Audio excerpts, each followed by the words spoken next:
Right. So where we had left off.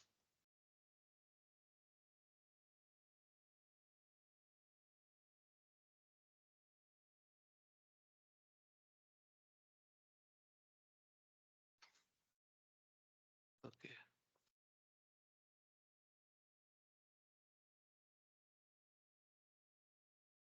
All right. So last time we covered the introduction, right? And at the end we have to rush a bit. So we will do a quick review. These are not, shouldn't be much new for you. All of you, I know that as far as I know, you are all practitioners. Uh, so this should be new. No, it shouldn't be new, but still, let's make sure that we understand these points. Okay. So I'll just put into presentation mode. So that, okay. So what is the definition of Vedas? What is it? What Prabhupada talks about?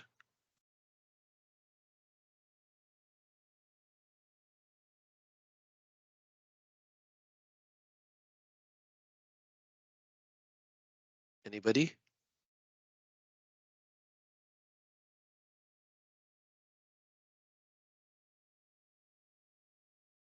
Vedas means knowledge, Knowledge. the Yes. complete knowledge. Complete knowledge. And what did we talk about? What does the completeness of the knowledge really means?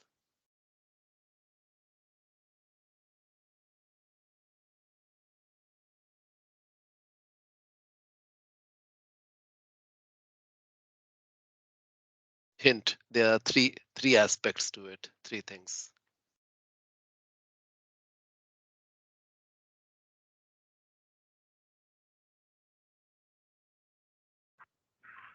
Another hint. It is talked in multiple places. Chapter 13, Bhagavad Gita talks about it quite a bit. Sure, I think there are three things. One is we commit mistakes, we become under illusion, and we get influenced by the cheating propensity. Prabhu, it's very hard to understand you. Maybe you are little. It seems that you are speaking from far on your speaker. Can you hear me now, Prabhu? I can hear you, but the voice is not coming very audible. Yeah, How about now?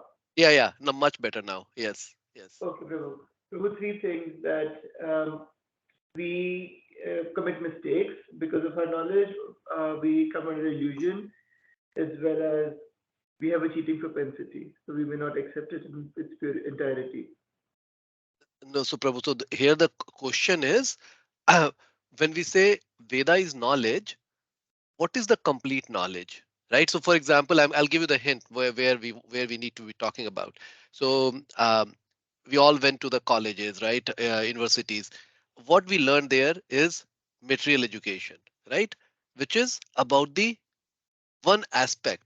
What are the total three aspect which constitute the complete knowledge? Knowledge of soul, super soul, and the relation between them. Wonderful, Mataji, you got it. Yes, so soul, jiva, super soul, paramatma, and the prakriti.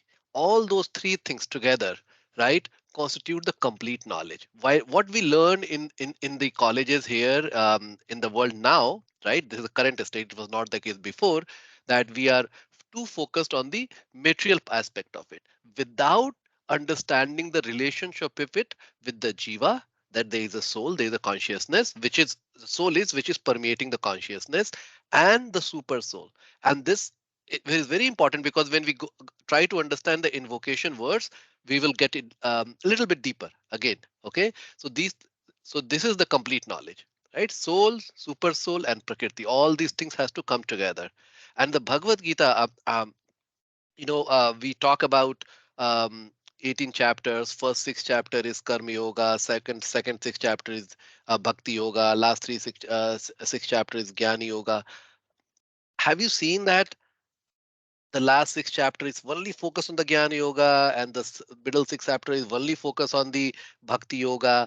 The first six chapter only focuses on the karma yoga. Is that your observation or something else? All three sections has about Bhakti Yoga also, Prabhu. Okay, then what is the difference? Why do we categorize it that way?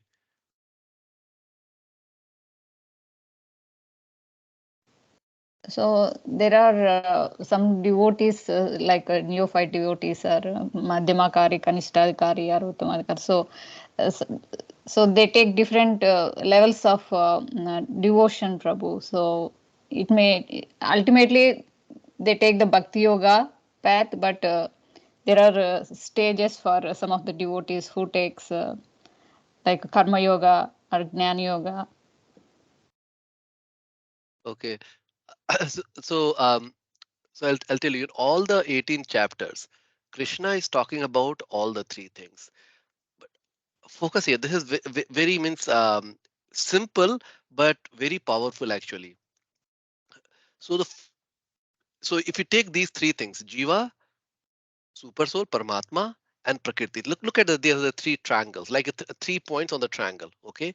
Now, when you are on the when we are in the first six chapter, you can see the center is Karma Yoga, and then it talks by putting the Karma Yoga as center, its relationship to the Bhakti Yoga, its relationship to the to the Jiva. That's how it talks about. You'll see, and now if you go and read Bhagavad Gita, and you will see that that's exactly the theme. If you come to the middle six chapter, what you'll say, Lord puts himself in the center, and then he teaches what the relationship of the super soul is with the soul. What is the relationship of super soul is with the Prakriti. When you come to the last six chapter, Lord talks about, he puts the what he puts in the center now.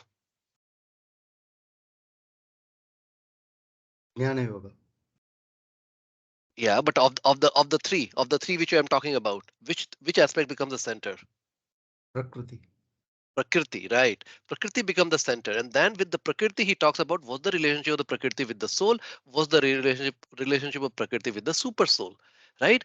So that is the complete knowledge. So Bhagavad Gita. So when we try to understand the complete knowledge, all three aspects, understanding the interrelationship of all those three with each other. Bhagavad Gita is a. That's the reason he says that it sets the stage, right? It sets the stage with the complete framework of reference, and then the other scripture for us for our Gaudiya Vaishnavism, and that too in our Sampradaya, we start of course Srimad Bhagavatam is the book, but then it's further expanded in Chaitanya Charitamrita, right, where the essence of love is brought in. And I don't want to go otherwise it will digress a bit, but I'm trying to tell you what is the complete knowledge is, right? So that's the complete knowledge. Does it make sense, Prabhu's Matajis? Yes, Prabhu. Yeah, so three things. Whenever think about complete knowledge, think all the three things. Jiva, Paramatma, and Prakriti. And the interrelationship with all three. Okay, and then you think about the Bhagavad Gita, then you think how the Srimad Bhagavatam comes and and make the Lord as a center, right? And everything, like then it's go further, like expansion of that. Then you come to Chaitanya Charitamrita, how it goes into the loving aspect of the Lord and his relationship with the devotees. Like so it expands, and it just it's so when the expansion is happening, it's going internally, right? So when we are coming from Bhagavad Gita, which is a much wider spectrum, to Srimad Bhagavatam, which is focusing on the Lord and his his relationship past. with the with the devotees and all the pastimes and everything, and told through the pastimes, right? And then it's come to Chaitanya Charitamrita, then it goes into the Lord's mind, how the Lord is thinking, right? What's going on his mind, all those things are getting revealed, and through that revelation we know that how Radha and Krishna, they interplay with each other, how they act, how what their relationship with the devotees are, why it matters to them, why it should matter to us, right? That is complete knowledge. All right, now, and what then, now connecting what Raghav Prabhu was telling, that why we cannot get the complete knowledge by our own, because we have those four imperfections. Okay, and due to those imperfections, when we try to read the book, let's say even we are intelligent enough, we are saying that, oh, we have to self discover, and I come to these books and I try to read, then we may draw our own conclusion, we may not draw the complete picture. That's the reason we have to take the shelter of the guru. Okay, and we will expand a little further. I want to get to the invocation. Okay, so and then so these are the aspects we talked about, right? Right, this is supposed to be quick reference. Okay, and the three ways to get the knowledge, right? But through the of course uh, the prataksha pramana, right? Then the anuman pramana, and then shabda pramana, right? And shabda pramana for us is coming through the what are the two facets or three facets of getting the shabda pramana for us? Again, it's the triangle of truth, we call it.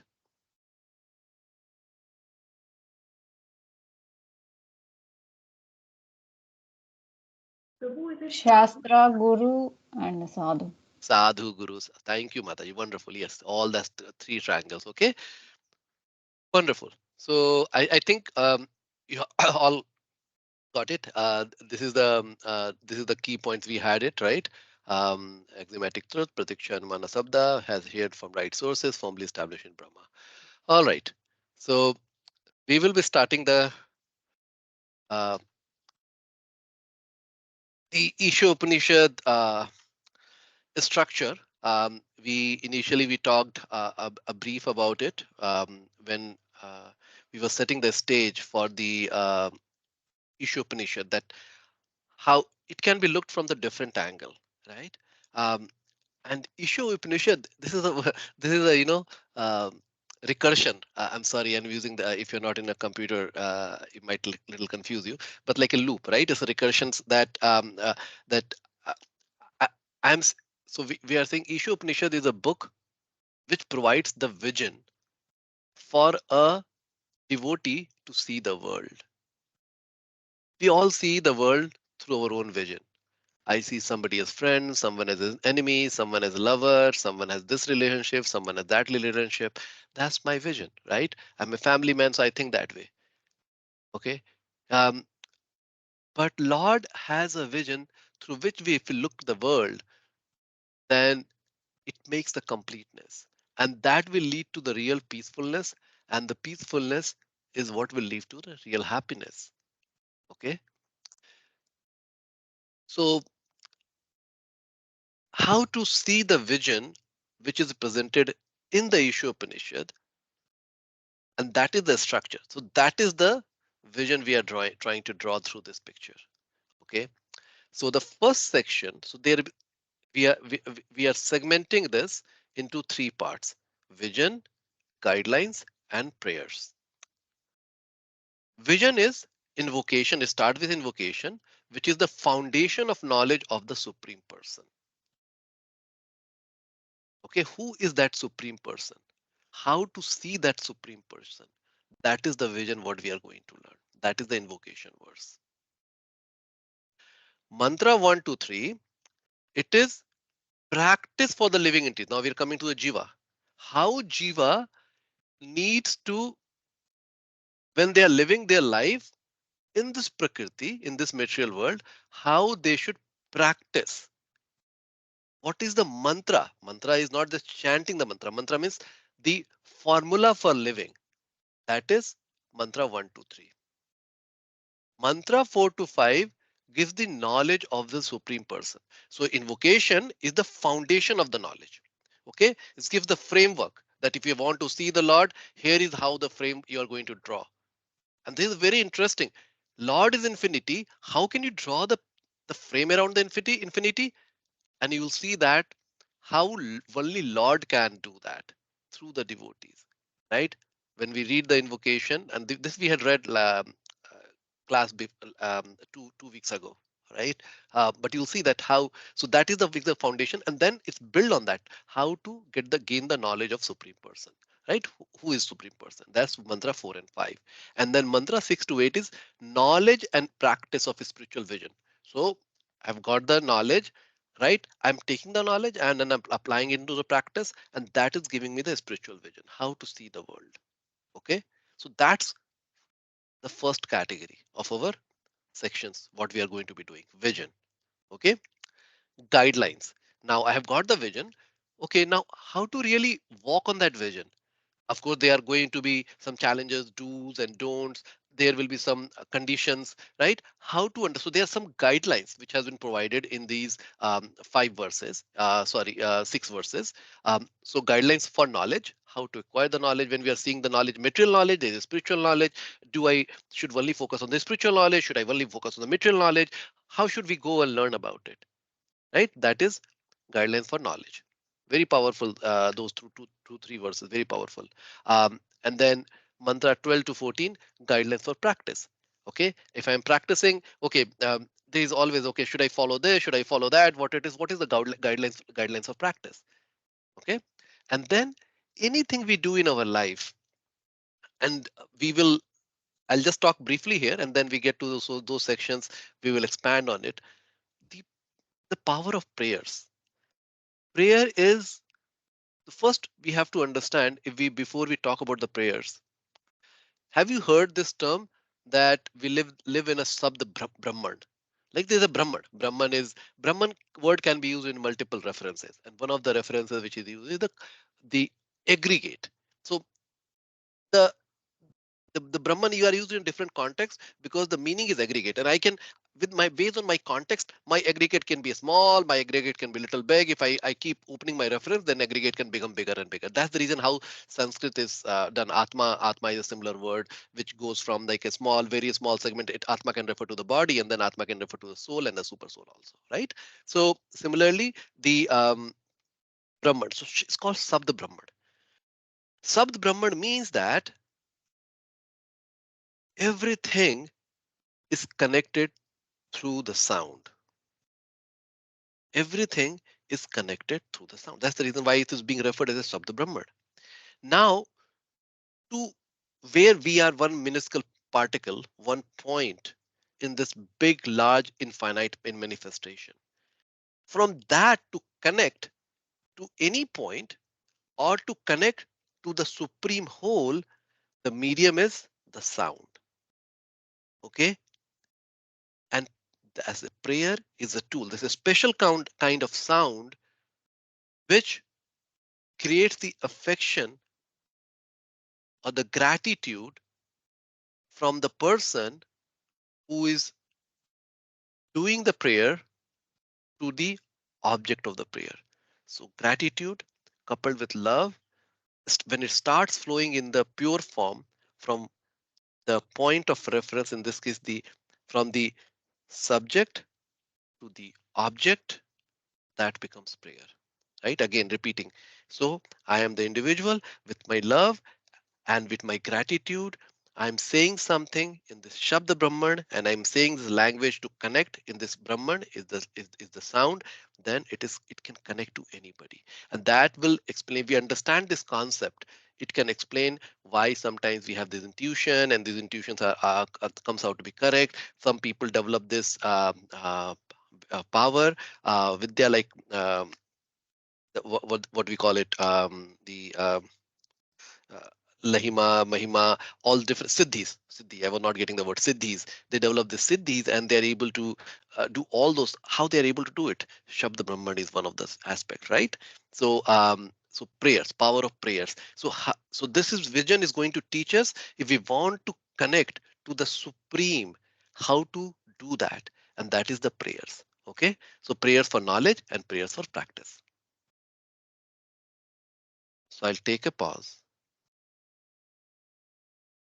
Does the structure of the Iso Upanishad for our study, does it make sense? Do you think it will be relatable to you and we will be able to use it?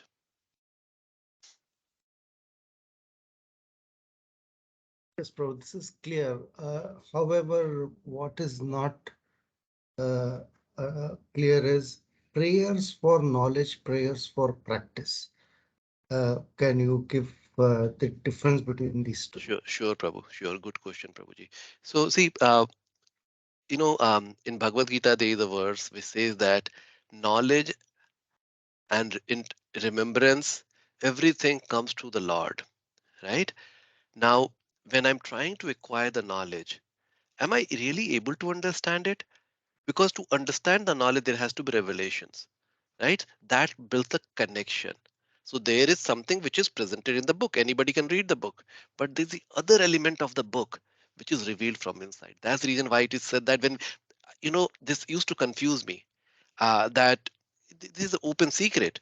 Okay, but I'm reading the same book. Other person is reading the same book. One person is moving ahead on their journey. Other person read the book and they say, "Oh, okay, good, great book," and but nothing changed in their life because they didn't meditated enough. There was not revelation, right? So that is to do that revelation. There's a prayer. Lord, please allow me to understand your knowledge. Please give me the intelligence so that I can really follow this knowledge. And then when I followed the knowledge, the first part, then there comes a practice. Even though as a practitioner we have the knowledge, but then it comes time to practice, we get pulled into all directions, especially our senses pulls us. Like my wife says, "Oh, let's go on vacation." Okay, yeah, let's go on vacation. And is the vacation, are we going to just go and do all the sense gratification, go to a nice restaurant and the shopping and everything? And Krishna is gone away. Krishna is not there, even though you are a wonderful practitioner, right, at home. But now when I'm traveling, I've forgotten Krishna all completely. So and that those breaks are the ones which really becomes a hurdle in our life, how we when we are progressing, right? We have to carry Krishna with ourselves all the time. That is our goal, right? Then only antakale chamayeva smarna muktam kalevaram, right? So at the end of life I will be able to remember Krishna. So to do that, again we pray to the Lord. Lord, I have so much impurity in my heart. Please allow me. Please give me the motivation, determination, and most important, the devotee, so that I can really focus on this practice. Okay. So that's the reason why we do both the kind of prayers, Prabhu. It's very, very important. So the prayer is our relationship with the Lord. It shouldn't be just only done like as a one checkbox. No, it is it is a real connection. Okay, and then um, when we'll go those sections, of course, those are deeper prayers. The author who has written it is trying to tell that Lord, please reveal yourself, right? So his prayers are higher. Like we also have that thing that Lord, we would like to see you, but the most important for the Gaudiya Vaishnavism, Lord, we would like to serve you, right? So because when we want to serve you, of course, we'll be able to see you, right? So that's the prayer, Prabhu. Does it help, Prabhuji? Sorry, I Yes, got Prabhu. little Perfect. Yes, elaborate. yes, Yeah. Prabhu. I think Okay. my understanding is we need to have the prayers so that these prayers will help us to get to the prayers for knowledge and practice. I think there is a Yes. higher prayer which is needed. All right, Prabhuji. Okay. So so this slide is adapted uh, from Urmila Mataji and one Murali Prabhu. I don't know who Murali Prabhu is, but it was referred. So they get the credit for putting the this vision of this vision of the vision. Okay. So Prabhuji, I had one more question. yes, So Prabhuji. looking at the structure of the book, is it that is it more like a process or are these discrete? Can we pick up anything at any point in time and still understand those? So Prabhu, like just like any book, right? Um, if you really want to understand the real meaning of it, we have to see it as a connection, right? So it's like a necklace of pearl. Does a single pearl has its meaning? Yes, it's beautiful, and anybody can go and they can put in a string. But when you put all the pearls into that single string, then it becomes the whole connection. It comes out most prominent, right? To understand it, if we go into the under series and see how these themes are connected, because if we just go and take only one part of it and which zero in, of course we'll get something, right? But we'll get most when we go into the sequence and understand the connections, as well as we go and deep dive into the individual verses also. Right, Prabhuji. Yeah. Okay. So again, something very practical I wanted to us to discuss. So somebody would like to read what's their first paragraph.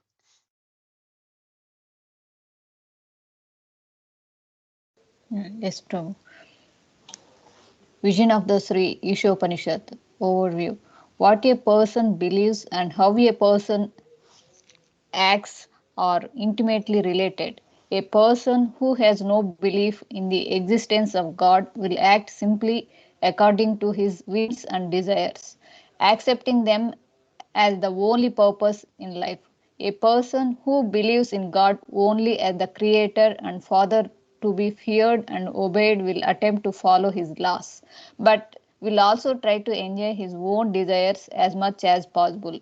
And a person who sees God as the supreme enjoyer and friend will simply try to serve Him with devotion while practicing detachment from her selfish desires.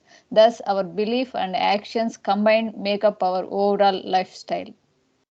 So see, who we are, right? So this expands, right? We think belief is a very abstract term. Oh, you have a belief. Oh, you do believe in God. But where that beliefs come from? It's just an abstract that suddenly I got that belief, or I say that I don't believe in God. Where that is coming from? That is our lifestyle, right? So sorry, that is based on what is the knowledge which I have acquired, right? And then based on that knowledge, I am doing some experiments, right? And then that is becoming my lifestyle, and that is how it's feeding. It's a cyclic loop, right? It's feeding, right? So that is what makes me. So belief has lot of layers, lot of layers to the understanding. So that's the reason when we start with the Shraddha, which is the very beginning Shraddha. But does the Shraddha ends when we go to the Prema stage? Anybody can tell me? So there are 9 stages, right? Shraddha, Sadhu, Sangha, you know all those stuff, right? Bhajan Kriya, Anartha Nivritti, right? You know all those. So can you tell me, like, if you go from one stage, from the Shraddha to Prema, does the Shraddha part, what point Shraddha ends?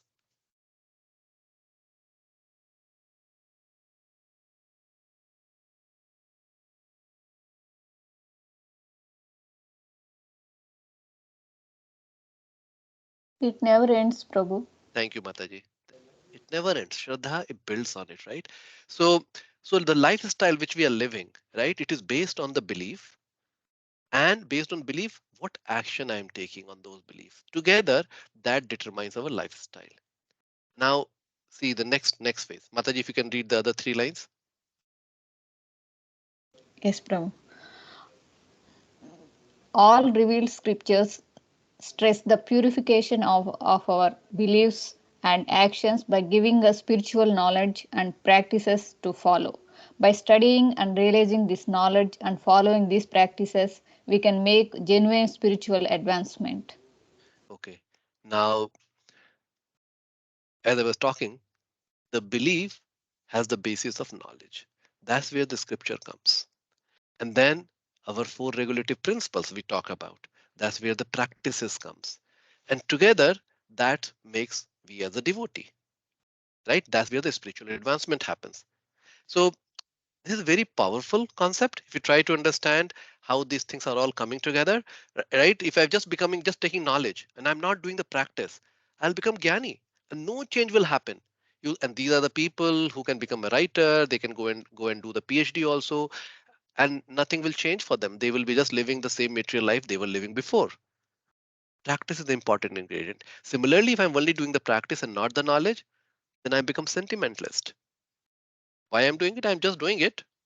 Okay, no explanation, just doing it. So these things needs to come together, and that's the spiritual advancement we have to do. Why it is important, why we're talking about it? Because anything what we are studying today, right, or later whatever will our journey will continue, these bases are very important to understand that why we, what is the purpose, why I'm reading this. Is it just I want to become a bhakti sastri, or there is a real purpose to it? Okay, that's the reason. So uh, so this simple formula for our spiritual purification may be called the vision of the text. In the Sri Ishu Upanishad, this vision is revealed in this invocation and mantra 1 to 8.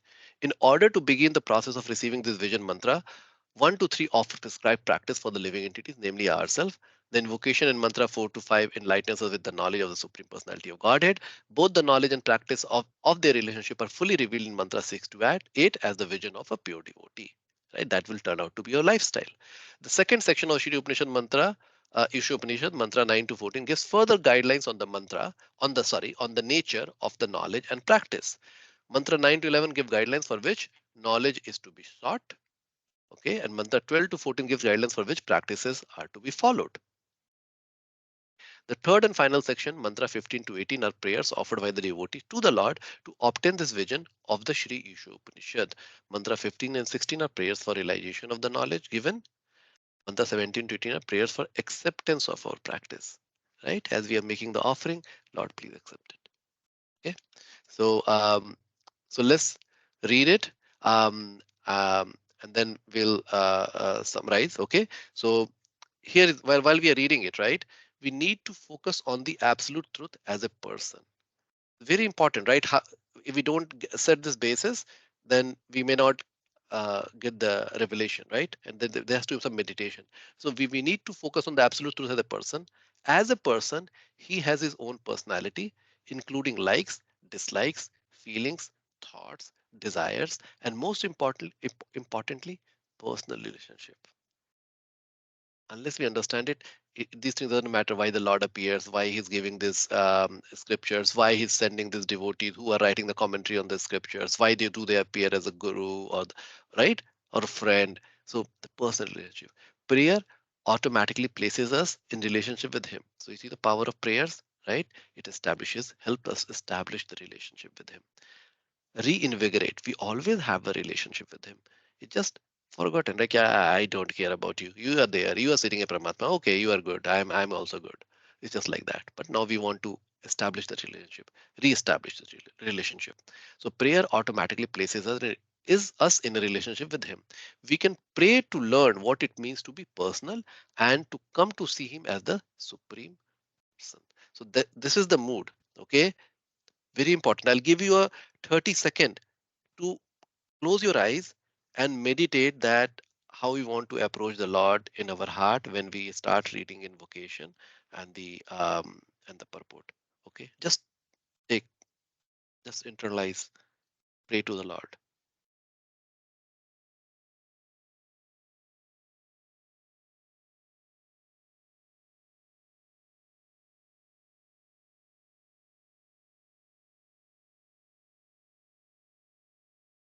Okay, so at this point of time, um, see if what I have got it. Oh, sorry, I had put a summary for this, but you can read it. I don't want to. We are setting the mood to go to the invocation. So there is a notes on the introduction, which we already covered in a words. You can go and read it. Okay. So we'll go into the invocation.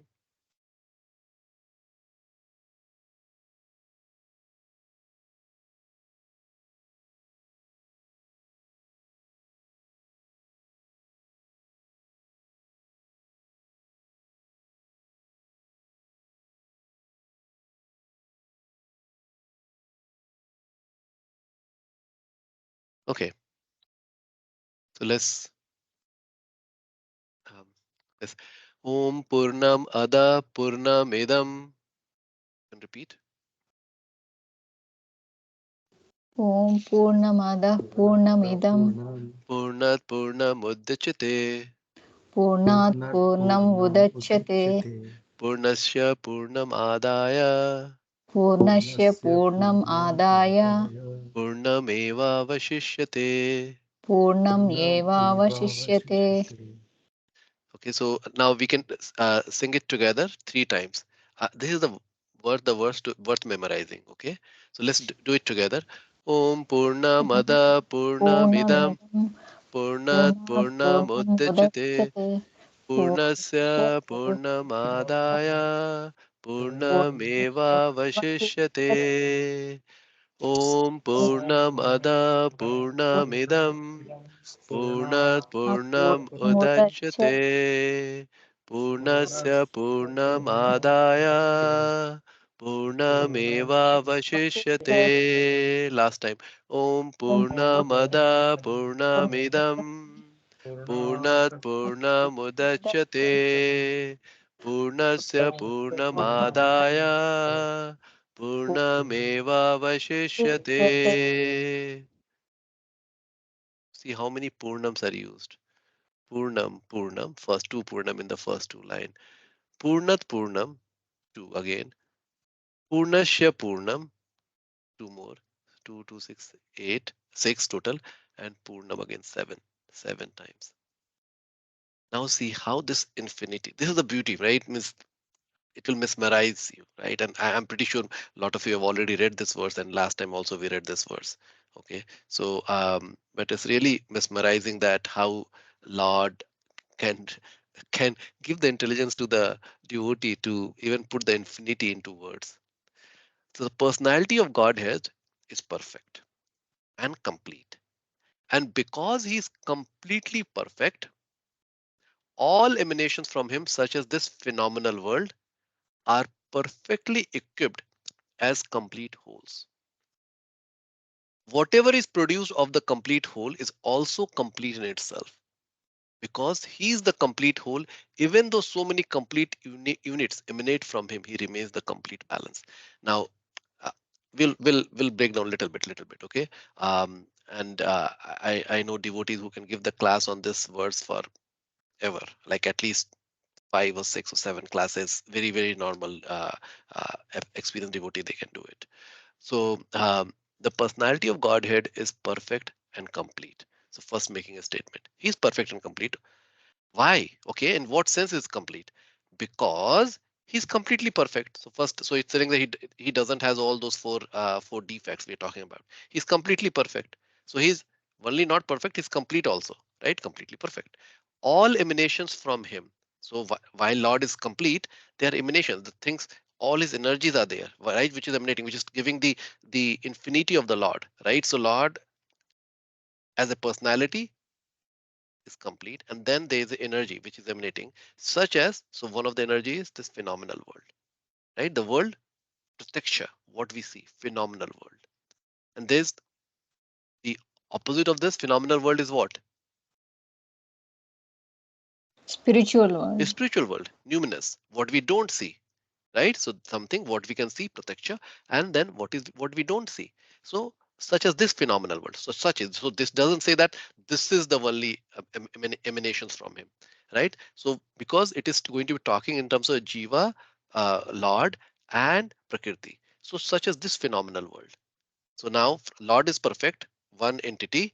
From that perfection, another phenomenal world, one of the energies coming, and that phenomenal world is perfectly equipped as a complete whole. Now, can you tell me why this world should be complete, considered to be complete whole? When we see so much of people dying, young age, like earthquake or the war or famine, it's like all those stuff. Why this world should be completed as a complete whole? Can anybody explain me, please?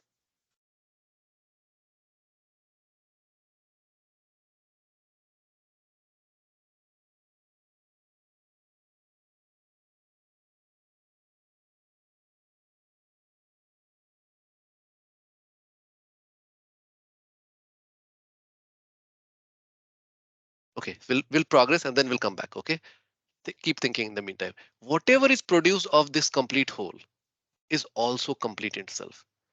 Okay, so now whatever is so now this phenomenal world has come. Phenomenal world, we have prakriti, we have jiva also. Okay, in phenomenal world. Now whatever is produced of this complete whole is also complete in itself. So how to think that, okay, the things which are being produced in this world, if you look the material realm, uh, right, then the things they are producing, they are complete in itself. And jiva, they are also complete in itself. Very interesting. Because he is the complete whole, referring to the Lord, because he is the complete whole, even though so many complete unit emanates from him, he remains the complete balance. So many units are emanating from him, he remains the complete balance. And that is, this is called the achintya bheda abheda tattva. Right? It's inconceivable to think that how there can be a personality like that, that once that person is like, so let's, even if you think at a higher self, right? If I think from the material sense, if I'm taking out something, something is getting less and less and less and less and less, right? If the government, they have a lot of money, you'll take the money out, money out, money out, money out, they have to start getting the debt. Okay, now even if I take myself as, okay, I have the energy, okay, I'll use my energy, but after I worked, I'll drain, my energy drains out, right? I'm not like, then I would take a sleep. Of course, that is also the Lord's beauty, that after take a sleep again, I come as like complete whole, what I was there yesterday. Then I start doing, but I deteriorate right throughout the day. Lord doesn't have any of those things. He's complete all the time, even though so many things are coming. So first line and the last line, that is the characteristic of the Lord. He's perfect and complete. And then in between, Lord is producing all the emanations which are coming, that is complete. And then those emanations which are coming, they are producing the things, that is complete. And in spite of that, Lord remains complete. Okay. So let's read the purport. Very interesting. And then we'll have some discussion. Um, yeah, I think uh,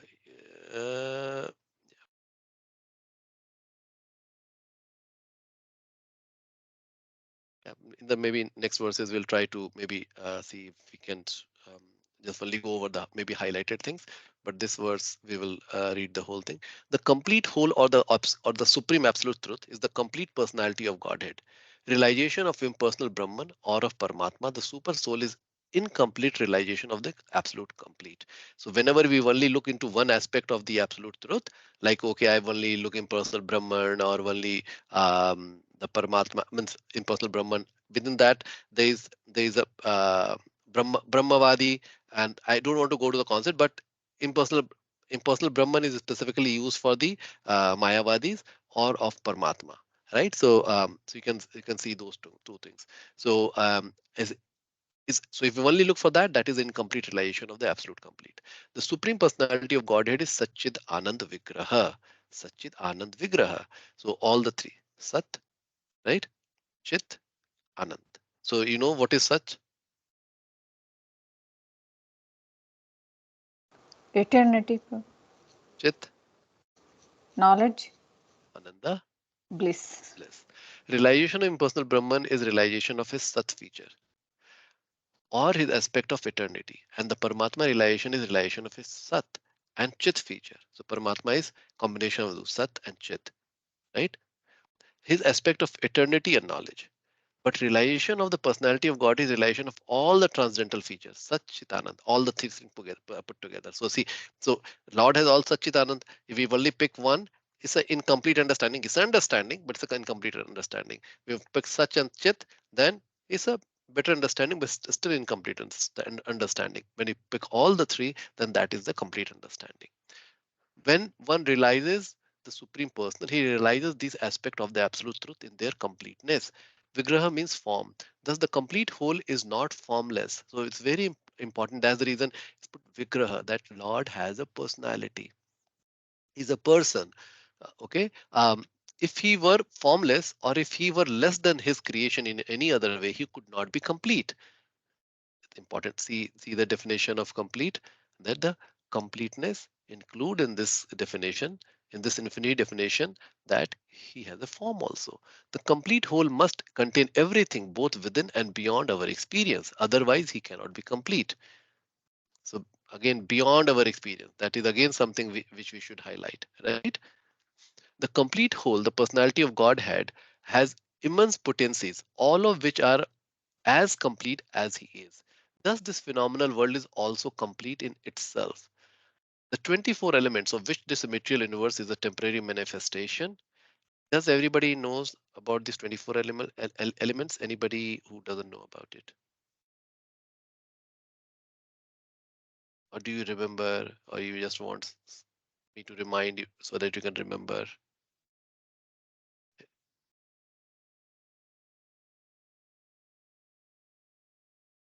Everybody, so I assume that everybody knows it.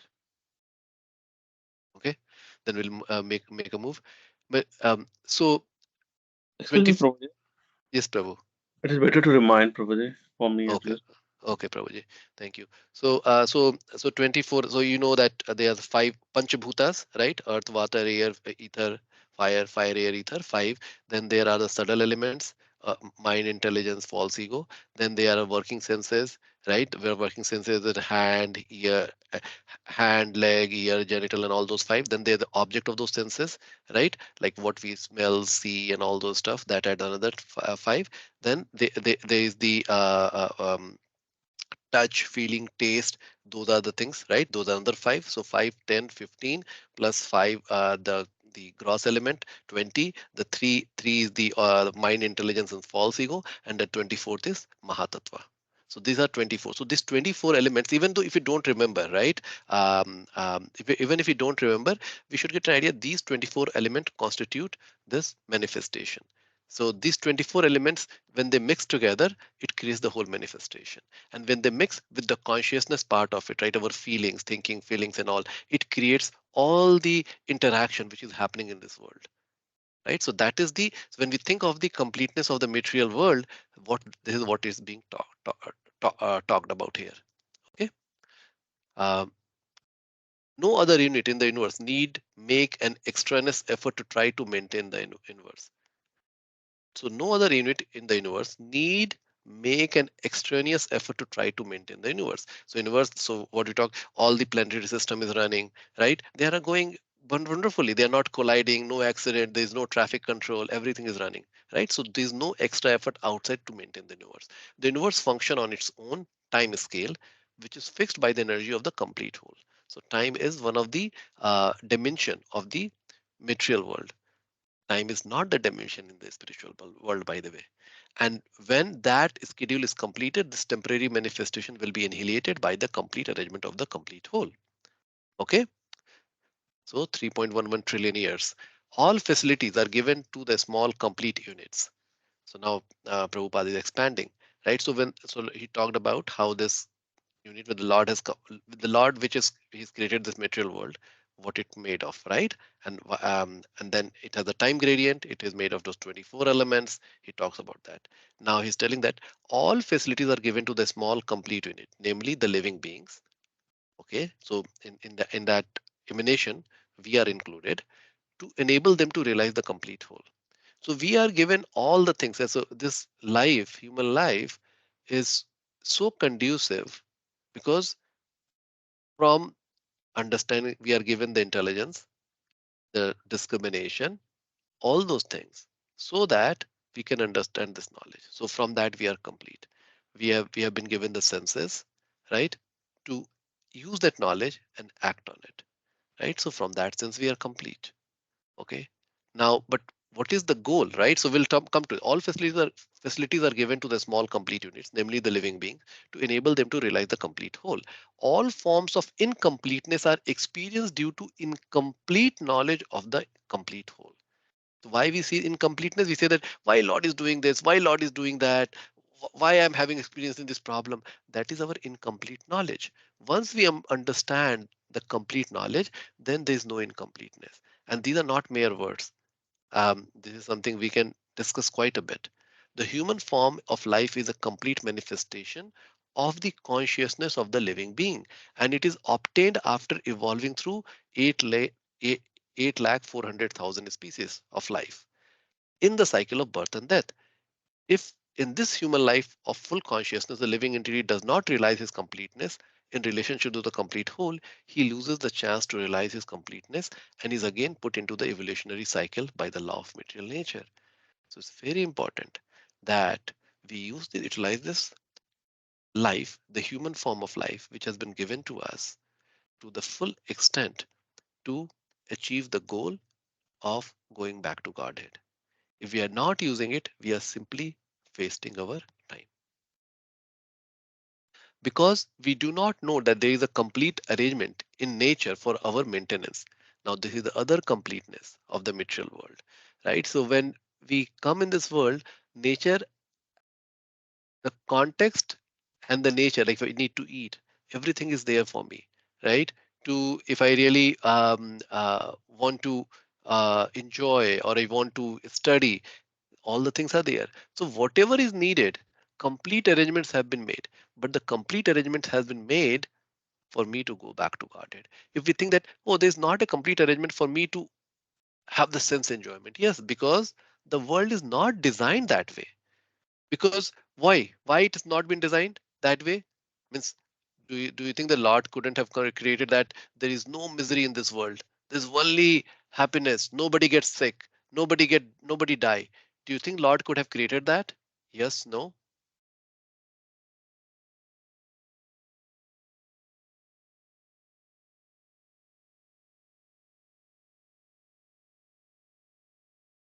Nobody wants to Yes, speak. Prabhu, he could have created Okay. because nothing is impossible for him. Then why he didn't create it? Why he has created the world the way it is? Very simple. I know that you are all, Prabhu, yeah. if we have never seen darkness, we will not realize the importance of light. Wonderful. It's a very short summary you have given. You have given the whole knowledge actually here, Mataji. So if we don't have the misery, right, then it doesn't allow us to see inward. When we say that we are full of anarthas, we say, what anartha? I don't have anarthas, but we are full of anartha. And and these anarthas are only getting revealed as we start practicing more and more. If we don't practice, we always see ourselves as a good perfect man or good perfect woman, right? So these this knowledge start the sastric knowledge and the practice together coupled with lifestyle allows us to start discovering the anartha on us. And then when we see the anartha and these things, the so-called challenges of this world, relationship problem, the job problem, or this problem or that problem, all those, the health, all those things allows us to develop these higher quality like tolerance, humility, gratefulness, right? Why Lord has given me this body which is still functioning? Shouldn't I be grateful? Not everybody has got the body to do everything, right? And then even for we all have our limitation. Within that limitation, oh, how Lord try to make it complete by bringing me the devotee or the situation, or you'll get a spouse who can really fulfill you, right? Who can complete you. So we say that in the Grahastha life, we say we are the part of this whole equilibrium, right? We balance. We are supposed to balance each other, right? In every aspect, every aspect. The main thing is growth towards the spiritual journey. Okay, our focus becomes too much sometimes, too much on the material sense enjoyment. But as we learn that that is not going to take too far, right? So that material connection with the spouse shouldn't be the basis of our life, right? That can be expressed, right? That can be expressed, but that shouldn't be the basis. Um, so that was the completeness, right? How Lord has given all the things in this world, um, uh, and how those things are complete for the goal. The goal of this world is to send all of us back to the Godhead. That is the goal. And for that purpose, if we analyze from that vision, we'll see that this world is complete. Otherwise, see, it is very hard to go back from Swargalok back to Godhead because there's a lot more opulences. The opulences, what we think is over here, is nothing compared to the kind of opulences. There, I was once hearing that the girls are so beautiful, the apsaras are so beautiful that the speaker was telling that if you see that Sam, you'll get the 10,000 volt current, and you will faint, maybe you can die. They are so beautiful. So we can't even handle them. So just by the look, forget about the touch. So it's that beautiful from the sense gratification. They don't get old, right? They remain young, and then suddenly, but they are governed by the time factor. They also die, right? So there are things which has been written how um, the higher planetary system looks like, and we are not talking about the spiritual world. There's a higher planetary system which are in the material realm, right? So it is very difficult to from there to go back to the Godhead. But most of the people who are there, they are devotees, but they are people who just want to enjoy, and and for them the only way to go back to Godhead is to come back on the Earth planet, because this Earth planet is very conducive to go back. It gives the balance. Is little enjoyment, little misery, a lot of misery, right? It just goes through that. It goes through that cycle, right? So it's a very conducive place, and so for that, why this material world is complete whole. The illusory representation of completeness cannot fully satisfy them. The completeness of human life can be realized only when engages in the service of the complete whole. So it can only be realized when one engages in the service of the complete whole. This is the reason why you see that there is so much emphasis on doing the seva. So if we are doing the seva already is great. If you're not doing the seva, please start doing the seva. If you need help, please do let me know. If you are doing the seva, increase the amount of seva, increase the intensity of the seva. Seva should have the mood of the service, not just, oh, I did it, I'm done.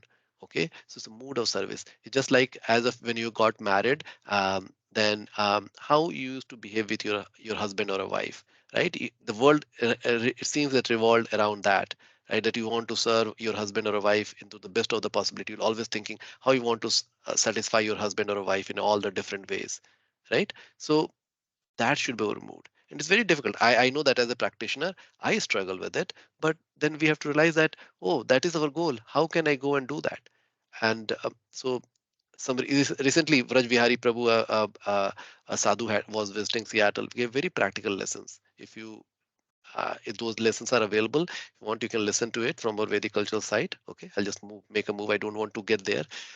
All services in this world, whether social, political, communal, international, even interplanetary, see, interplanetary, will remain incomplete until they are dovetailed with this complete whole. This is where we feel why we feel incomplete, because we are not understanding the complete picture that hey, we are soul and there is a super soul, and then there's a relationship with soul and a super soul. How that relationship can be established by doing the seva, and then by doing the seva, what happens? Then we start developing some affection. With that affection, what happens? Then I start doing a little bit more seva with the lot more feelings, and that will lead to more better feelings, right? And then that will ultimately lead to love. So we don't understand this. When we don't understand this, this world remains incomplete for us. Okay, we never realize this. When everything is dovetailed with the complete whole, the attached parts and the parcel are also become complete in themselves. When everything is dovetailed with the complete whole, the attached parts and parcel also become complete in themselves. So what is telling?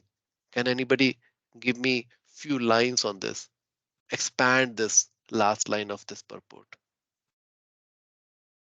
When we are devoting to Krishna, who is a complete whole, then we as a part and parcel are also become complete with Krishna. So what you, in other words, we are incomplete. If we just think that way, Without complete. Yes. without Krishna, we are incomplete. That's the reason, that can explain why people feel miserable, why like even people are millionaire, billionaire.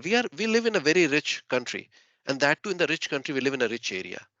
And within that rich area, we live in a very rich community.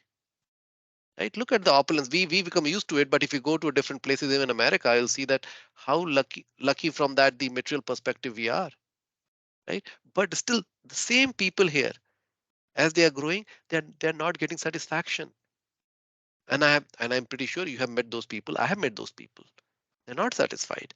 The reason is that missing connection. There's no satisfaction, fulfillment, and then they are looking for the fulfillment in the material life, and which is not possible.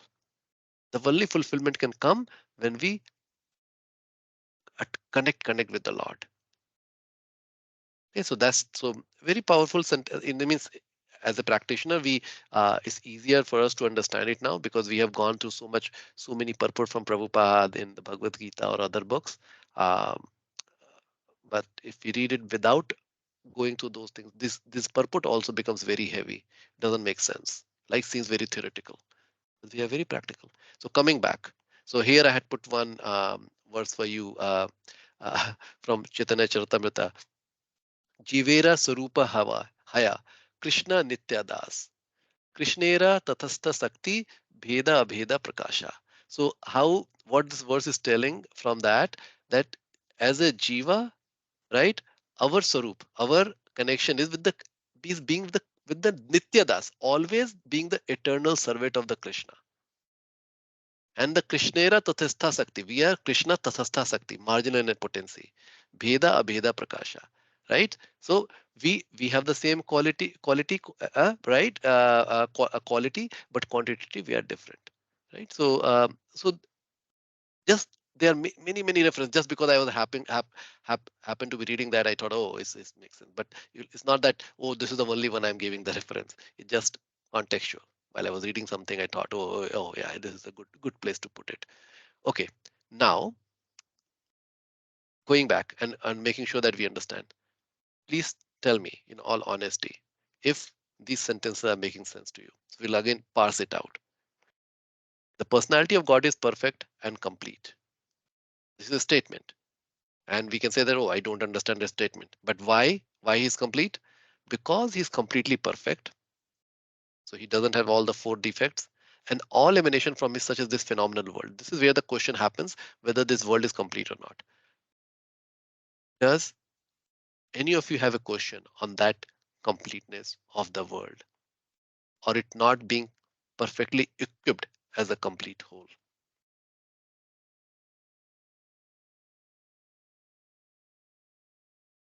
Everybody understands it? Yes, And do Prabhu. you agree that this is the Yes. complete whole world?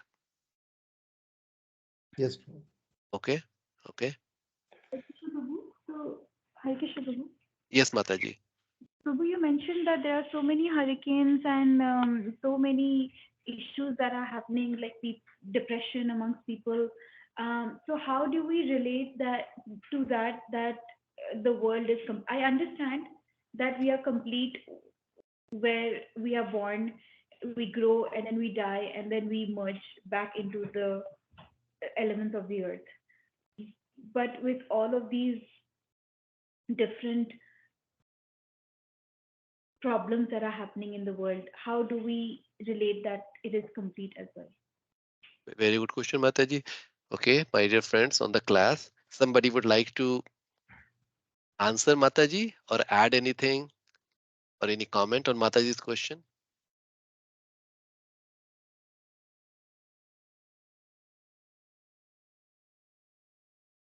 The world is a perfect arrangement of Krishna.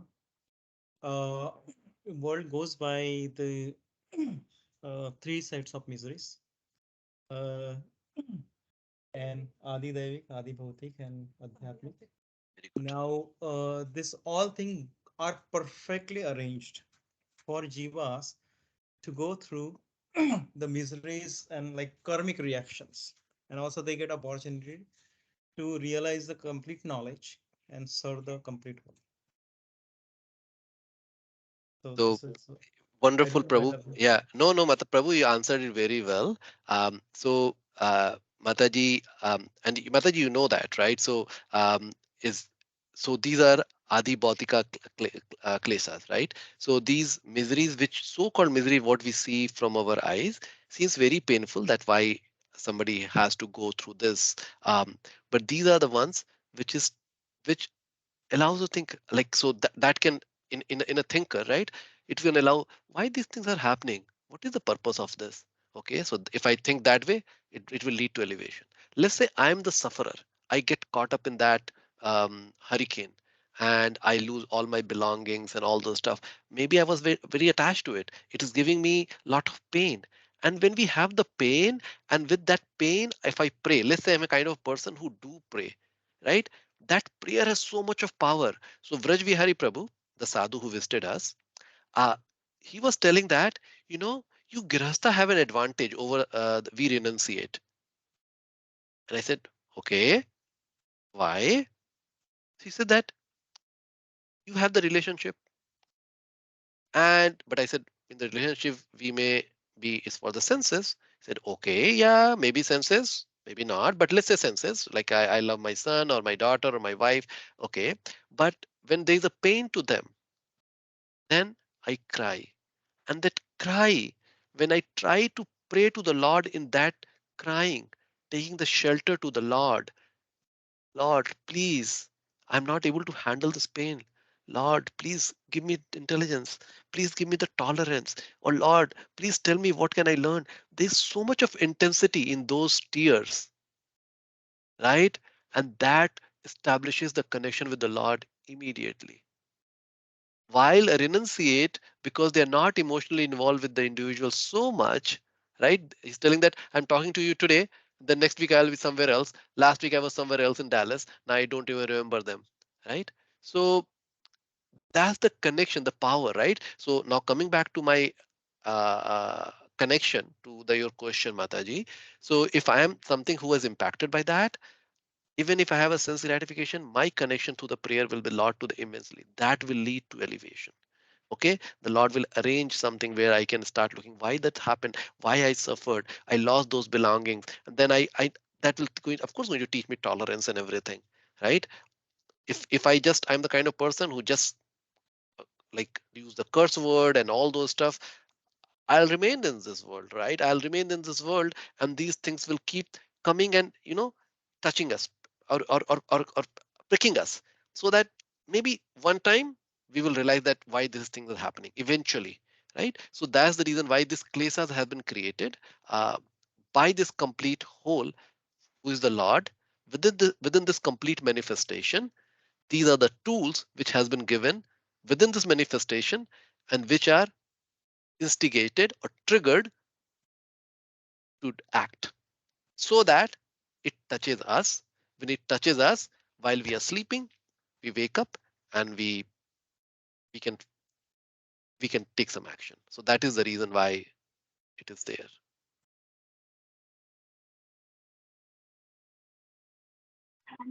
Yes, thank you.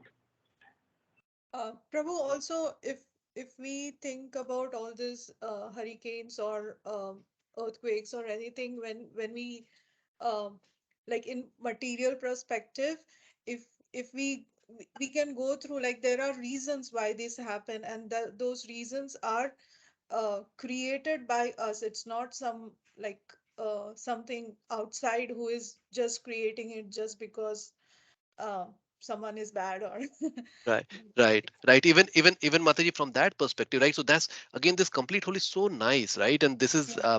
every time it will get some realization. So yes, that's true. So people can ask like, hey, does the karma has the impact on this complete whole? Yeah, it does. But does it causes the manifestation to really degrade and die down? No, the manifestation knows how to take care of itself. It will come up with something like COVID and all those stuff, and it will make sure that we all go back to our shell, and then the greenhouse gases can be reduced and all can be controlled. So Mother Nature knows how to control. Like she's a living and breathing energy of the Lord, right? But yeah, we do create this lot of this problem for ourselves. Absolutely, Mataji, that's correct. Prabhu, if one is going through some problem or difficulty, should we take that as it's because of their karma, or it's because of Lord's mercy to advance in spiritual growth or something like that? Yes, Mataji, very good question again. So the Lord misery can be seen from the three perspective. To the materialistic, when the miseries are happening, it is due to their karma. To the devotee, when the miseries are happening, that is the Lord way to purify us, right? So when the devotee's life, when the miseries are happening, that is for our own purification. And to the pure devotee, when the misery happens, that is to show the world and give the example how to live the life in this misery. So be an example, be a role model. So that's how Lord gives the misery to all the different um, kind of devotees, from the lower rug to the highest rug. Does it help, Mataji? Thank you, Prabhu. Yes, Prabhu. So here's the summary. Any other questions? Sorry, yes, Prabhu Mata. Prabhuji, I have one quick question. Yes, Prabhuji, sorry. Yeah, I see your So hand. basically, the definition of whole varies from entity to entity, I guess. The definition of whole for me means for humans is different as compared to definition of whole for a tree or insect. Do you agree with that, or it is not correct understanding? Okay, Prabhu. So see, other than the human beings, the consciousness of the other living beings are not that elaborate. Okay, so they don't have that facility to understand this complete whole and take action on it. Only human as a species on this world can understand this definition of the complete whole. So for them, they are just acting. So for example, tiger, when tiger kills the what do you think? The tiger kills a deer, does he get the karma or not? It's basically the lower species just to burn their past bad karmas. Lower species burn their past bad karma so that they can elevate to human life or something like that.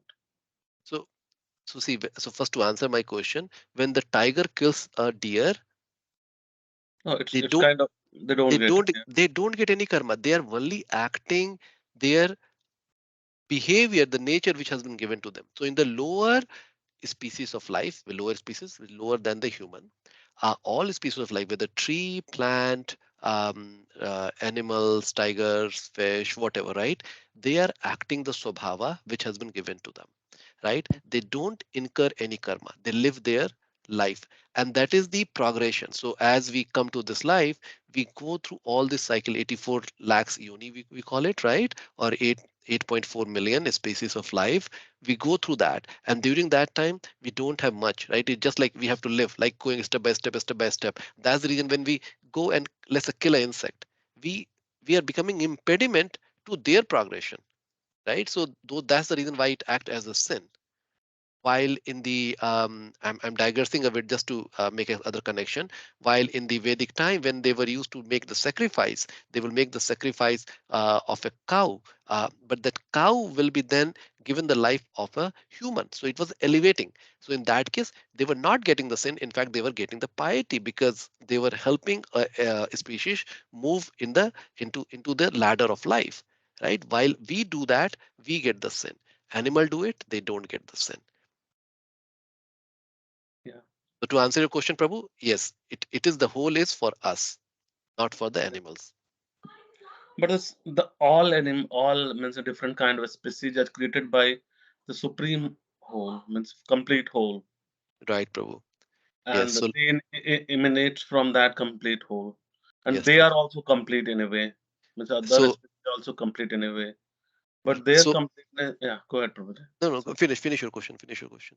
So basically, all other species are also created by the complete whole, and they are also complete, but their completeness might be different compared to us. Okay, so see, they are the part of this complete manifestation. So human, okay, so I understand probably where we are thinking that, hey, if I am, if you are saying that all the emanations which are coming from him is complete, and from that perspective, if I am a fish, am I complete? Right? That's the question you're asking, Right, compared to human as a complete, right? right, That's what you're asking. Okay. right. Now, the completeness in this case to see is they're the part of this ecosystem where each species are dependent or interdependent on each other, right? And those the species then how they act in this whole world where it creates the cycle, right? The life cycle. We study in our science like material science how these things are connected, like even we study like how air, water, these things are connected, how rain happens and all the whole ecosystem we study, right? So from that perspective, they are part of the ecosystem. They are all depend on each other, and if we take away one species, then it harms the other species because they have nothing to eat or grow on, right? So that's the reason why we go and do the replantation of the some of the things when we take away certain kind of plants, or when the some of the animals are completely annihilated. Of course, in some cases, uh, and there are historical references that how when the what used to be completely green, right? How that green land got completely converted into the complete sandy land, right? And there are historical references that how one species went away and then that impacted the other equilibrium on the other species, and then that led to the other thing, and then one led to other thing, and then ultimately we ended up in just being a like a sandy land, right? So there are so from that perspective, they are the part of this complete whole. From the consciousness and realization perspective, because only the human have that, it is only from the human perspective, my consciousness, the way I have been given this body, I am complete because I have been equipped with all these animals. So in this case, the animals are the part of the complete, right? From their perspective, they are on, if their perspective, even I have to think, they are on a complete journey, right? So they are on a evolving journey, right? They cannot go back to Godhead immediately just like that, right? Unless, of course, the sadhu comes and they do magic to them, right? But they are on their journey. So, so to understand, to answer your question, Prabhu, they are the part of the complete whole. Got it. Thanks, Prabhuji. So here, just the summary of what we studied, right? So in completeness, supreme personality of God is complete, material world is complete, jiva, soul are complete. These three aspects we talked about, right? And uh, then personality, then it refutes the Mayavadi principle that he is not formless, and then from him comes infinite energy, yet he is unchanged. He is Purnasya Purnamadaya, right? So those completeness and his personality, two things are coming from this, right? This verse can be used for that. So after reading invocation, what we have to do? Right, so here is some, we have still 10 minutes, so let's do some discussion. So pay attention to how you and the people around you interact with each other as person, and how you are more personal or impersonal towards each other. God is the supreme person, but unlike us, he is full in good qualities without any tinge of bad qualities. Understanding how we ourselves feel as person with our own thoughts and desires, seeking to be engaged in loving relationship with other person, we can begin to understand what it means for the God to be the supreme person. Okay, again, quickly read. Okay, I'm not going to read. Just read it again once more.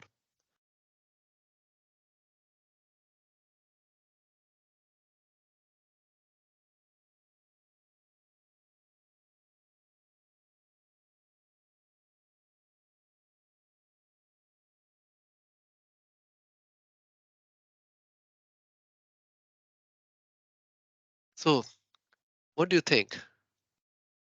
Does reading the invocation and thinking from this aspect, what is being written in this consider, are we able to understand God in a different dimension?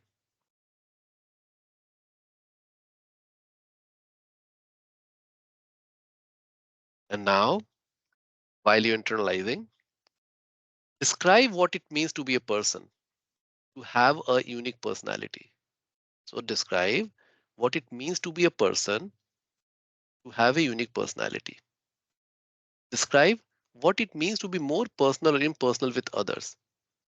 What then can we understand of God, who is the supreme person, full in good qualities?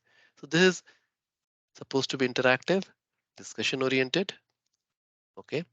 So I would like you to open up and share what comes into your mind. So why don't, okay, what does the impersonal in a relationship means? So this is just to get us started so that we can talk for a few minutes on this subject. What does the impersonal in our relationship really means?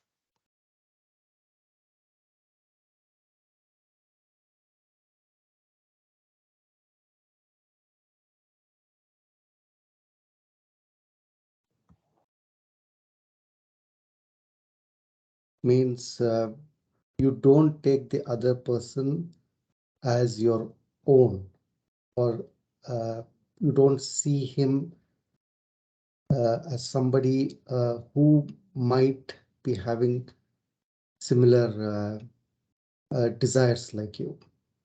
For instance, if I am hungry, and also if the other person is hungry, first desire is first I should fulfill my hunger before I fulfill his hunger. So do I have that kind of consciousness that yes, he is hungry, so first let me feed him before I feed myself? Very good. Very good, Prabhuji. Very good understanding. Okay. And there are layers and layers, right? This, we have impersonal behavior about each other. We have the impersonal thinking about the other, and we don't even understand that we are impersonalist. We use the Prabhupada words saying that, oh, they are impersonalist, but we are so impersonal ourselves. Our work style is very impersonal. So those are all the hints I would like to hear. Thank you, Nanda Prabhu. Uh, from other devotees, please share what's comes in your mind.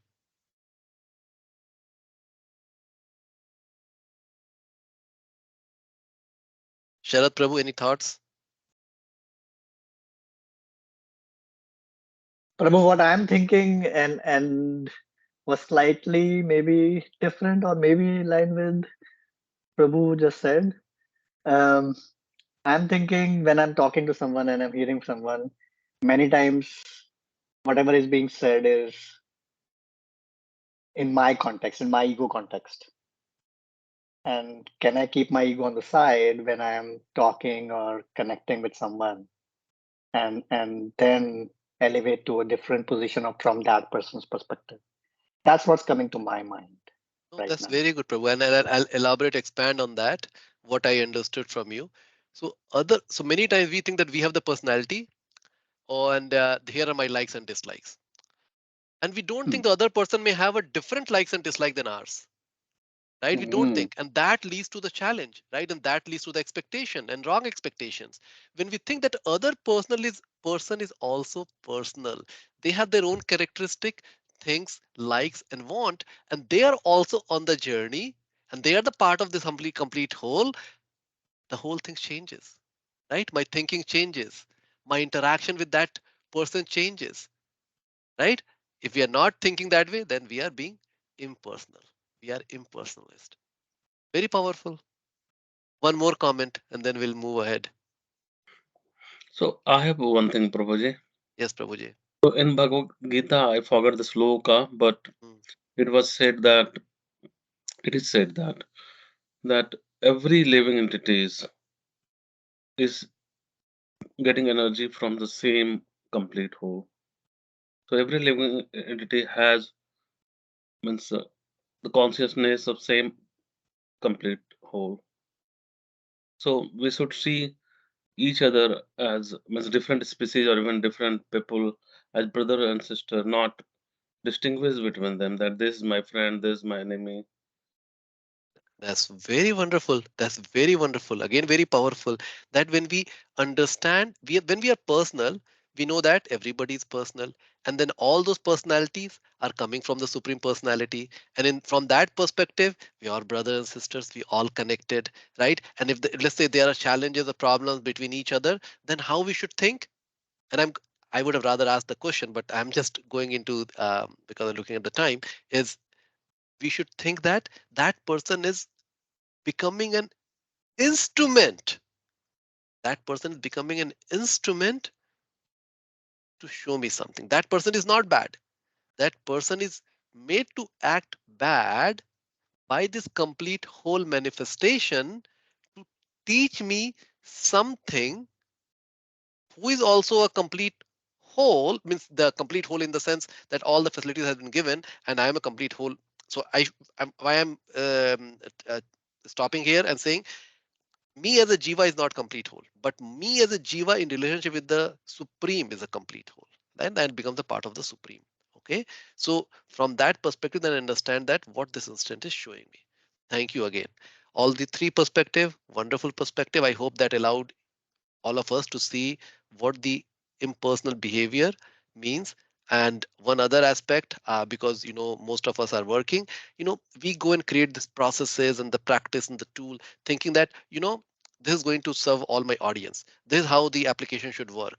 But we know that we are also different. That's the reason some application works, some application doesn't work, right? So when we start, and um, this is just my own internalization on a different side. So that if we start really understanding this, the complete whole and the individuals, when I start go and create something at work, right, either the process or the tool, I can realize that people are personalities and they will interact, each of them are going to interact with it in a certain different way, not in the same way. So my application shouldn't expect the same result in everything, right? So whether we are launching the product or anything, this gives a completely different perspective. Otherwise, all these processes, rules, like, okay, you have to go and get the visa, and the one size fit all, and now we are not getting the visa appointment because the system has been created that way, and the people are playing with the system because they are being impersonal. System is impersonal, people are being impersonal. See how the impersonalism is everywhere prevalent, because we have the incomplete knowledge of the whole. Isn't it powerful?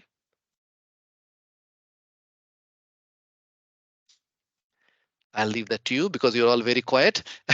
So describe what it means This to be is, a person. Yes, Prabhu. I was just saying this is very, very powerful in guiding in my life. Prabhu. Yes, Prabhuji. And I know that you're so you are so passionate about the environmental, and verse one is going to really touch your heart in that case, and we'll keep coming back to this is the basis of it, right? Some way or the other, we'll keep coming back to it. Okay, so describe what it means to be a person to have a unique personality. So we discussed a little bit. Okay, describe what it means to be a more personal or impersonal with others. We discussed this a little bit. What then can we understand of God, who is the supreme person, full in good personality? So now this we didn't talk about. What do you think? What then can we understand of God, who is the supreme person, full in good qualities? One comment.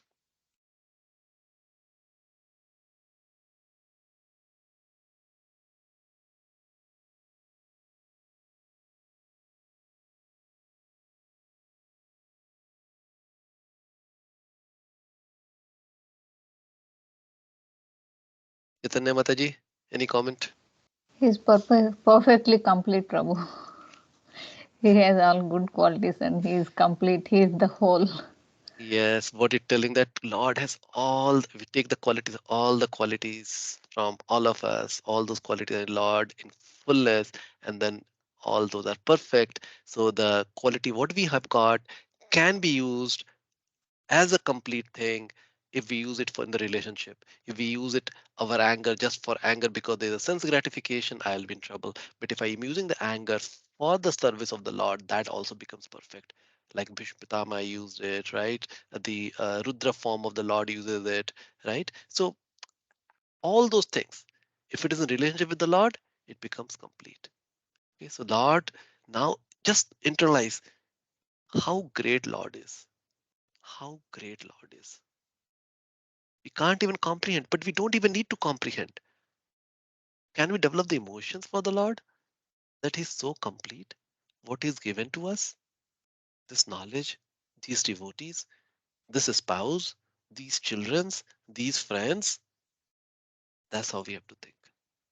Okay, I'll make progress. I know that we can keep talking about it, um, but we have to keep making progress also. All right. So 3 questions, and then we'll end the class. Is it okay if you guys would like to stay for 5-10 minutes, or you have a hard stop at this point of time? Any of you have a hard stop at this point of time? Prabhu, I have to leave. Sorry. Okay, then you know what?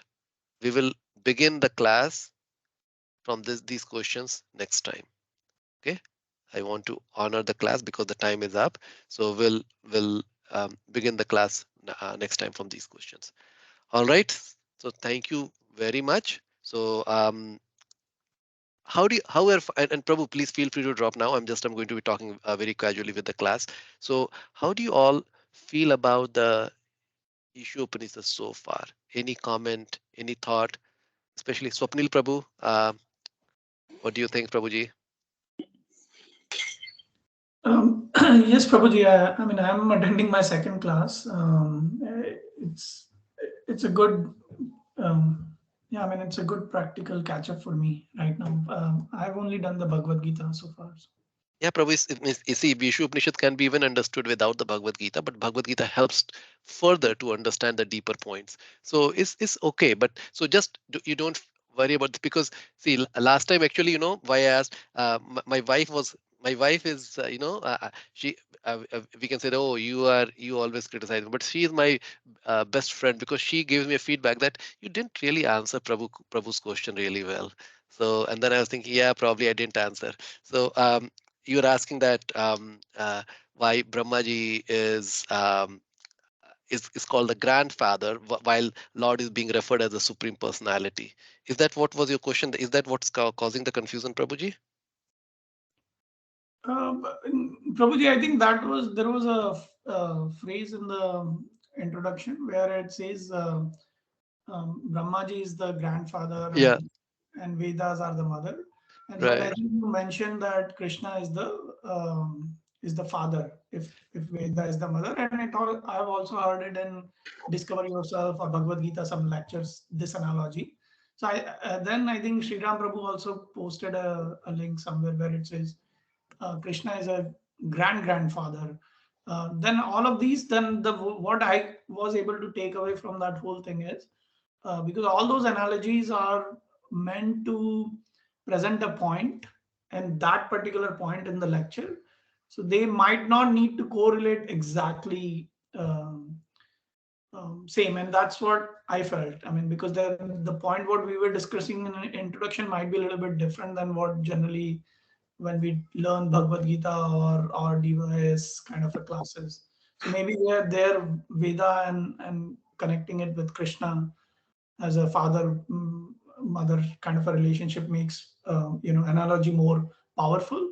And here probably we have to think of it in a different way. So maybe my understanding is incorrect, but that's what I was able to take away. Like both examples, both the things are different. So maybe the analogies are meant to make it more powerful. Yeah, Prabhu. So see, so the grandfather reference for the Brahmaji is made in terms of all the jiva, because the Brahmaji is also dies, right? He also has a life. So elder people in our families, they are called grandfather. Even if somebody is a grandfather, in general term is grandfather. If you know, or your grandfather, we don't refer like that, right? So from that perspective, Brahmaji is being called as the grandfather, right? From the material perspective. But then you take and you're right, when you elevate it further, then because where the Brahmaji is coming from, Brahmaji is also coming from the Supreme Father, Lord, right? So we don't refer the Lord as a grandfather because he's not from the material realm, right? He is the Purusha, real Purusha, right? From so all the things emanation stops at him, right? Because he's the source. So we don't refer, typically don't refer him as a grandfather, right? So that's a different realm. So your understanding is correct from that perspective, but understanding that why Brahmaji is referred as a grandfather, because amongst all the jiva he's the senior most. That's the reason. Okay, Prabhuji. And then what about Krishna? Krishna is Prabhu, all the jiva. So all these grandfather references are being made for the people, the material realm people, right? So the first Brahmaji came.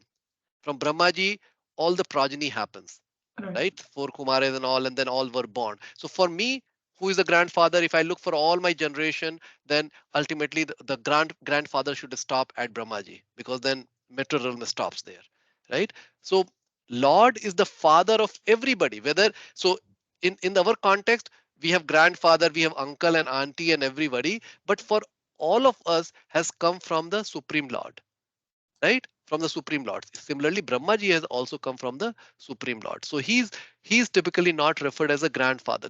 These word grandfather relationships are being referred here in this purport is as the people, living entities who all have come from the Lord. I see. Okay. So that means, if I can interpret it better, is Krishna is, because he's above all these relations and all of it. He's actually the father of everyone, even the father of grandfather, and that's why we were giving an analogy of mother and father Yes. with Krishna and mother and grandfather with Brahmaji. Yes. Yes, Prabhu. I see. Good, Thank you, Prabhu. Prabhu. Yeah, that was Yes. very good explanation, and thanks to Nupur Mataji also for. Yes. She is my what do you call the barometer. Uh, she is the real teacher. Uh, all right. Absolutely. The energy behind Prabhu's speech. Absolutely, Mataji. Absolutely. Absolutely. Any comment, Raghav Prabhu, Samriddhi Mataji? Any question, comment?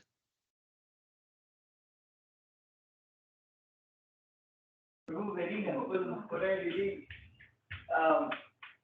Yeah. very helpful. What I really liked about this was the emphasis on personality and creating emotion and creating relationship. That really resonated, and right to what Vraj Prabhu was also saying. So it was a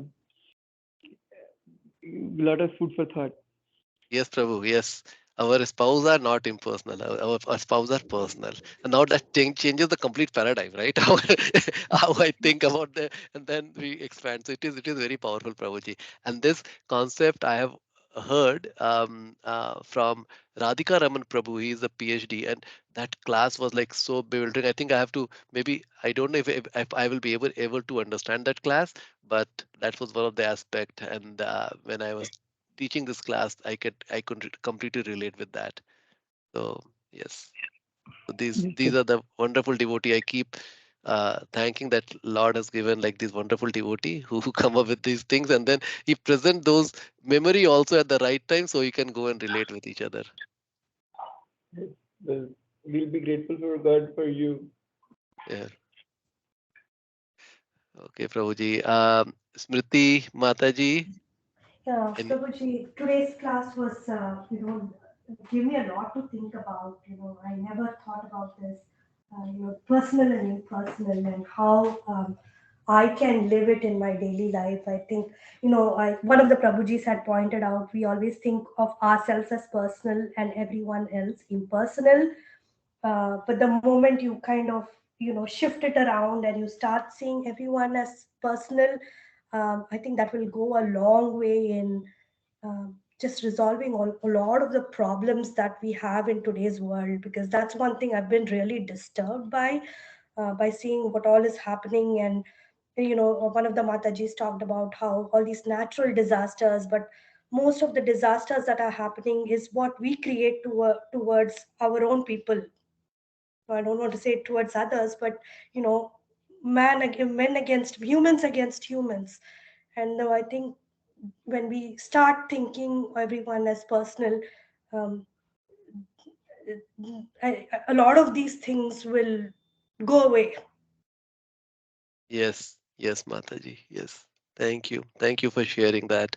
And and and we should take it further that we understood it's personal, impersonal, but then we have to relate with the Lord. How it is all coming from the complete Lord, and it has a purpose for us to understand. And if we look from the vision, if it, see now today what we tried with that, we're trying to give the vision of the Lord, that hey, my dear friend, assume that Lord is talking to us, right? Telling that I've given you the personality because I am the supreme personality. I've given you a personality, and we didn't talk about the karma and all those stuff, but I have given you personality based on something.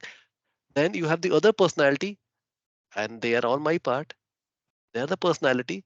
So why don't you guys interact thinking that way, right? So we have to look at the bigger picture, how this all thing are connected. So that will also give us a lot of realization about this complete whole aspect also, and even the realization of the complete wholeness of this material manifestation, right? And even the complete realization of the how these all, like the Satindra Prabhu asked about the animal, right? Animal kingdom, animal, plant, and everything. How they are the part of this whole complete whole. They are how each one is feeding to each other, or they are there for a purpose. If you take away the plants or anything like that, how that will be a problem.